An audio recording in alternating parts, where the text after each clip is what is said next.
Hello, and welcome to my channel. My name is Doodle Robot, and today I'm going to discuss with you the much requested, viewer request, streak-free water-based marker application that I used in these two books here. So we'll look at the books and then I'll show you how I did it. We'll do some examples. So this is comic book, classic comic, coloring book, sci-fi and horror. And I wanted to experiment with the, streak-free water-based, there's glitter everywhere, sorry. That's from my Arteza glitter gel pens. I wanted to experiment with the streak-free water-based marker application because these are double-sided books, so unless I'm going to sacrifice every other page, which I could, these books come with 126 pages, so, I mean, you could do that. But, there may be two I like on each side, and since this is sci-fi and horror, I pretty much like all of the pictures. So I wanted to find a way to use water-based markers because comic books generally do block coloring. There's a little bit of shading here and there. It's very minimal. They have that nice graphic block color style that I really like, which is why I got these books, so I could work in that style. So as you can see, it's pretty streak free. It's not perfect, but it's pretty close. The planet is water-based markers. The little creatures here are water-based markers, but they're also, I tried to shade them like it was shaded on the historical. I don't know if the historical one's going to show for you very well. I tried to copy the shading that they had there. It's just minimal, a little bit of line work. So everything there is marker. This is Prismacolor. The background is Crayola colored pencil. The guy here, Captain Midnight, everything on him is laid down with water-based marker. His little hat thing is just a little bit of Crayola white colored pencil to give it some definition. So yeah, so a lot of this is just block colored water-based markers. The other example that I had from my finished pages video was this one. I wanted to continue practicing just because I think it's useful to be able to block color something with watercolor, especially on our double-sided pages. I know we all do the base coat trick where we lay down some water-based marker or Inktense or what else, various other things, and then we go over it with our colored pencil. Saves a little bit of time. But sometimes, you want to block color something, and it's just, I mean, you could do it with pencil. Here, the background, sorry, this is Color Yourself Tranquility, the Trees one by Melissa Laney. The orange background is Prismacolor, but the red ball sun is water-based marker. The rocks and the ground and the tree are also water-based marker, multiple coats. That's how you get the streak-free version. This rock is also 3 coats of water-based marker, and then there's colored pencil on top. It had lines in the artwork, and it looked funny without the lines, so I put the lines back over the top. Everything else is Prismacolor or water-based marker and then Prismacolor on top. So yeah, so we're going to demonstrate today how I got the streak-free water-based marker look. All right, and I'll show you the supplies I used in those books. Sometimes I use Tombows. I have some Tombows. I don't have a huge amount of Tombows, but in the tree book I used grays. I used this red Tombow, and the rest were Crayolas of the world, the big ones and the little ones. I like the big ones better. The little ones have a very hard nib. They seem to scratch the paper a little bit.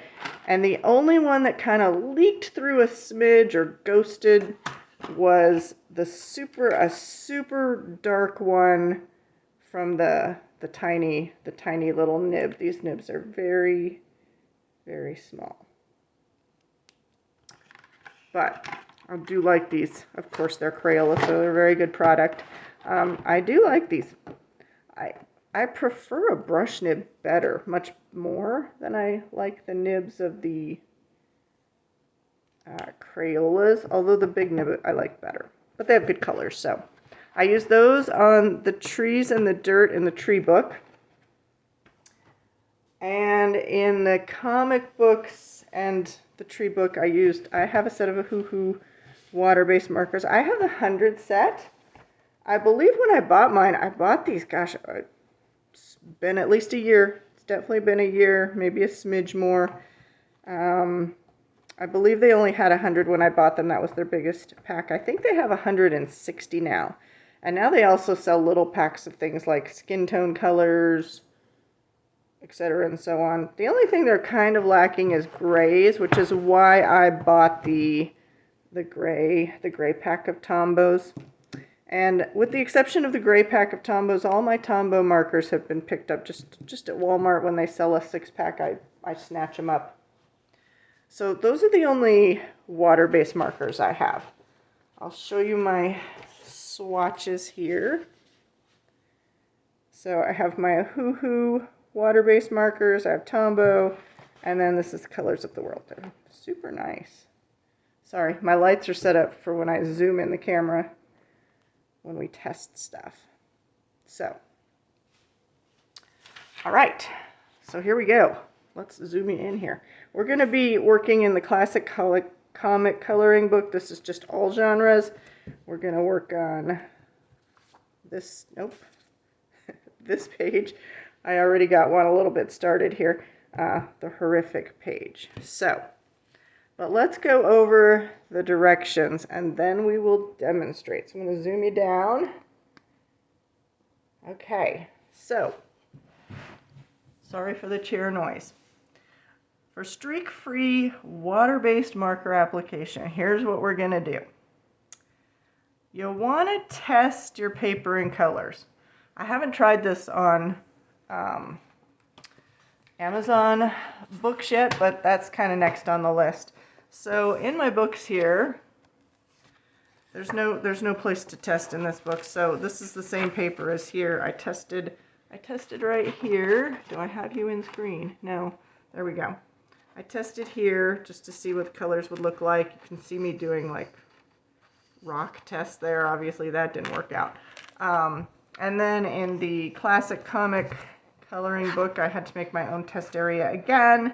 But you can see like all kinds of tests I was doing here for that. Now, I highly recommend that. I know some people out there don't test. Yeah, you know who I'm talking about. Okay. So, number 2, this is a several coat process. So your colors are going to get darker and more intense. So I recommend you start with perhaps when you test your colors, like when I do my swatches on my swatch book, I put 2 coats down just so I see it be all intense. So that's why I recommend you test your colors, because if you're used to just 1 coat and you're used to that light color, it's going to be darker because you're going to be putting multiple layers on. But this also allows you to custom mix your own colors. So like I did in the tree book here, I custom mixed most things. So the colors in the trees are mixed colors. They're not all the same color over and over. They're mixed. This one has a base of a water-based marker and then Prismacolor on top. I custom mixed all these rock colors. They all have the same base coat, and from there I just put different grays and purples on there. And same thing, I custom mixed this dark purple. I don't have any kind of dark purple like that. Okay, so you can custom mix your colors because you're using multiple coats. Doesn't have to be the same coat necessarily. All right, so number 3, you're going to start in a direction that will maximize success. And I'll get out my books and talk about that in a second. We're just going to go over the directions and then we'll do some practice and I'll explain what these means. So start in a direction that will maximize success. Your first coat is your most important coat. That's going to determine how good or bad it looks. Let dry between coats for a little while. Then a perpendicular stroke. So this comes by way of wall painting from Home Depot. And being a sculpture teacher and, building stuff and painting it. So when you paint a wall, the Home Depot people will recommend that you don't just paint, with your rolling pin, you don't just paint this way. They recommend you paint this way and then this way and then this way and then this way and then this way to get the most even coat. It's basically that kind of thing. The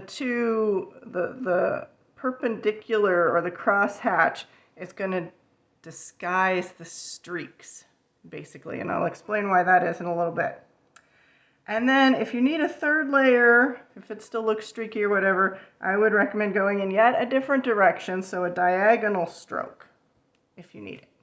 Okay? All right, so tips. Find natural breaks. So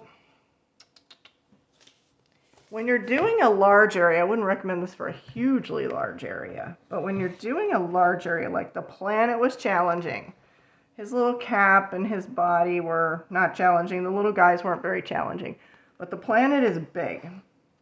So what I mean by find natural breaks is, okay, here's a little area, that's easy to do. Of course, the littler the area, the easier it is to do. We all know that, right? But here I work in this area, and then I look, and I'm like, okay, well, so the next area I have to work in is, my natural break might be right there. Maybe I should zoom you in even further. Might be right here because it's very small. And if I'm just working in that area and then I kind of rest, because if I go too long, my hands start to shake, old age. There's a natural break. If I have a line, it's good to minimize it right there in a little bitty spot, okay? And then the next area is probably over here somewhere. So I'll go, and kind of rest right there. And then take a break and then do the final area. So anywhere you can break it up with little breaks, where you just have maybe a little line or demarcation, is kind of going to be your plan, if that makes sense, hopefully. Okay. This would be really hard to do on like a big background. I would just get out my acrylic paint. So find natural breaks. Warning about people oil. So before I do anything artistic, we learned this way back in art school. Our instructors were like, don't get your people oil all over your projects. Don't get your people oil all over your projects. Wash your hands with soap and water before you start. I see students come into my classroom and before they start coloring or something, they come and put lotion on their hands. I'm just like, your paint's not going to stick if you touch your paper. It's really bad for watercolors, and these are water-based markers, so it's the same thing. I did run into that problem in the tree book. I don't know. I got careless, and in my rocks there was a very clear fingerprint. I mean, if it was a crime scene, the police would have been very happy because I had to go over multiple times and like do surgery to correct that. So wash your hands, soap and water. I generally, before I sit down to do any art of any kind, before I pick up a coloring book, I wash my hands, just so I don't get people oil all over everything. And the eye sees lines. So when you're, and this can be a tip for also when you're blending colors, if I can find my colored pencils. So when you're, I always start with the darkest color. When you're gonna blend colors, you don't want to make like a line here. Okay. Instead, if you're going to blend in this direction, I don't usually blend in this direction. You want to make sure you go jaggedy, if that makes sense. Make it jaggedy. And then you darken do it unpredictably, because then when you do the next color and you do that jaggedy as well, and you do your multiple coats on there, you're not going to see. However, if you did this, and then you did this, there's always going to be a line there that the eye is just going to naturally find. That's one of those things we learn in art college as well. So you want to always do jaggedy things. And the similar thing would apply for water-based markers. So here we have an example. And let's look at our directions again here. So kind of we start here at number 3. Start in a direction that will maximize success. So in this case, it's not a very big space. It doesn't really matter that much. But instead of going long ways, because it's more likely to dry that way, I turn and go short ways because it's quicker and it's going to dry less. Okay, that's what I mean by a direction that will maximize success. So, you know, if in reality you have this long thing like this, I would pick the shorter way to do the first coat, because the first coat is the one that's going to determine your success. Okay? So, and there's no trick to it. You can see the streaks right there in the first coat. That's okay. No need to panic. So we're going to do our first coat here. I don't have the right glasses on to be doing this. I have glasses to see my phone. So bear with me if I'm sloppy.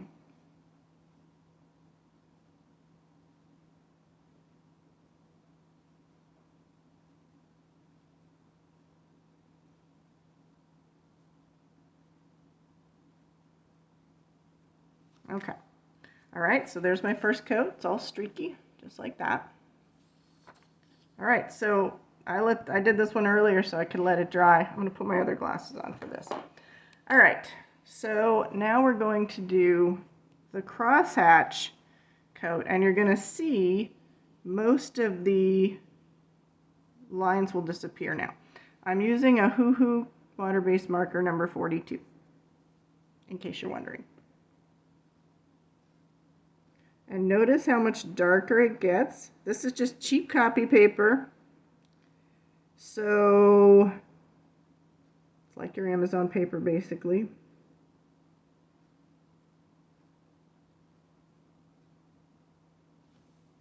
All right, so it's much darker, more intense. We can still see the streaks a little bit. I would let that dry and I would see there's like a streak there. I don't know that I would really care, but we'll let that dry. We'll come back and we'll try a third coat on there. We'll do the diagonal one. So let's look at this in an actual application here in my coloring book. Okay, so I'm starting, where's the paper? I'm starting horrific here. And remember, I want to start in a direction that will maximize success. So on these letters, I don't want my first direction to be vertical, basically. Okay, because that's long. By the time I get way down here and start back up here again, it's probably dried too much. So the direction that's going to maximize success is if I do it horizontally. And so it's comfortable for me. I'm going to turn the book. And that's about as zoomed in as you will go. And I already did the I. I'm going to do the F here. So on the historical version of this, the color is like a red-orange, but it fades from kind of red down to red-orange. So I'm going to do the red-orange, and then I'm going to go back with colored pencil and put in the red part and just fade it out.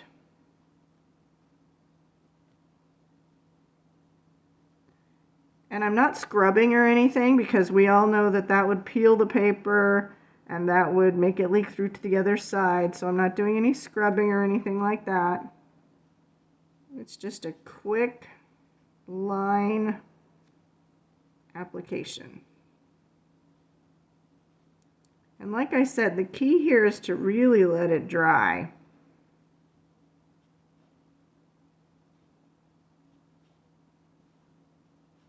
Between coats.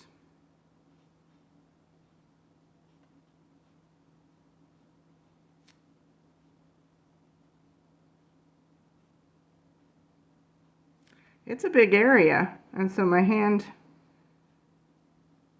the first coloring I've done in the day, my hand starts to shake, which is why I like to pick my areas, plan them out before I start with my markers.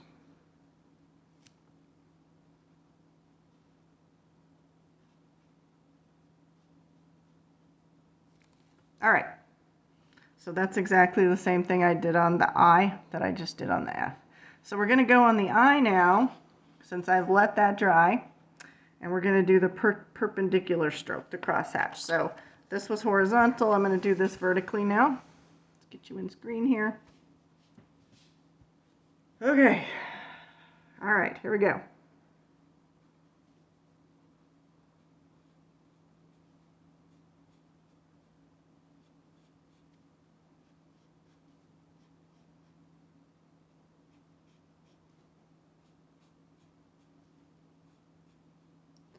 In this book and the tree book,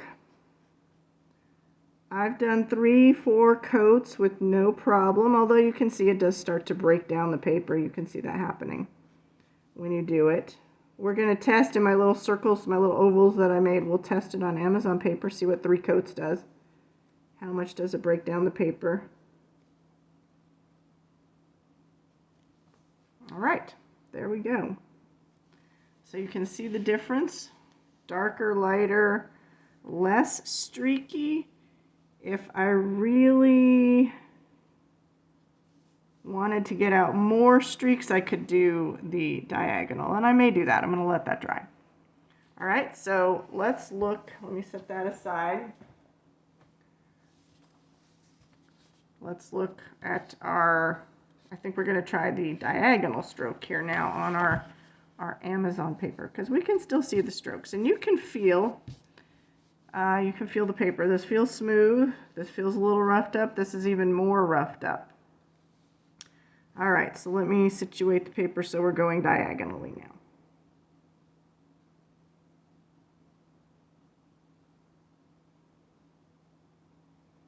This is pretty much the same paper that would be in your Amazon books.